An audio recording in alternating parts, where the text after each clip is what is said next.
Hi, my name is Kevin, and I am a recovering drug addict. And for the most part of my life, I have felt that something has been missing.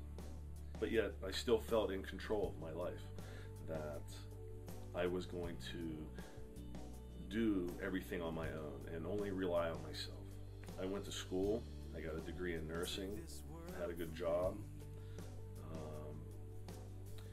got married, had kids, got a house, was basically living the American dream that everybody wants. You know, I thought I had it all. And yet, somewhere along the line, there was still something missing, still a void in my life that I couldn't fill. And one day, I turned to drugs.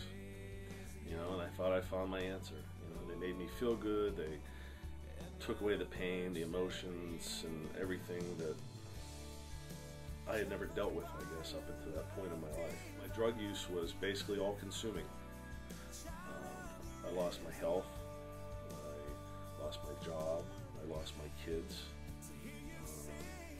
my friends, everything, all because of drug use. Because of my addiction and the loss of my job, I went through rehab and went through counseling services. In accordance with my program, I started going to meetings, and one of the first meetings I started going to was Narcotics Anonymous. You know, and here's this big guy, he's 6'4", 270 pounds, standing in my face, talking about recovery and God and all this stuff, and I'm thinking, oh man, I don't think I can do this. This guy's Jesus free. Can't do this. About 5 or 6 days later, I still even hesitated. I pick up the phone and called him. And I start talking to him. And he's like, so basically you're asking me to be your sponsor. And I said, yes, I am. And we talked for a little while. I was actually on the phone with him for well over an hour. But the really cool thing that came out of it was the very night that I spoke to him and he said he would sponsor me, I accepted Christ into my heart that night with him. I continued going to meetings and talking to Steve, and one day he's just like, you know, I want you to really think about this, you know. Why don't you come to church with me? And I'm like, oh, you know, I'm not a church-going kind of guy. And he's like, look, I'm not pushing you, I'm not telling you what to do, but I think you should come. Well, about 2 weeks after he became my sponsor, I showed up here at McBig for the first time. All these preconceived ideas in my head of church. How wrong was I when I got here? One of the first people I met when I walked through the door was Earl. And he's like, oh, Steve's been telling me about you. And, you know, we walk in and there's people greeting us, you know, free coffee, all this stuff. And my fiance's like, oh, I can't have coffee. You know, I'm raised Catholic. And you're not allowed to have anything an hour before you go in. You got the communion. And I'm like, I don't know what's going on.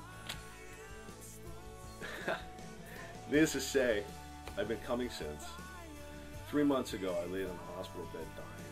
And now, my health is coming back. My mind is clearer than ever.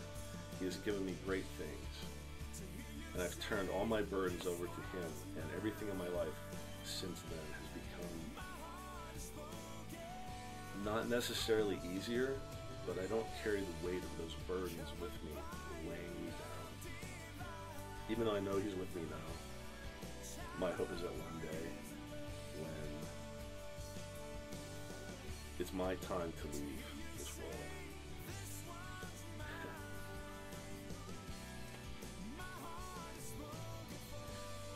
that when I stand in front of him, he'll say that this one's mine.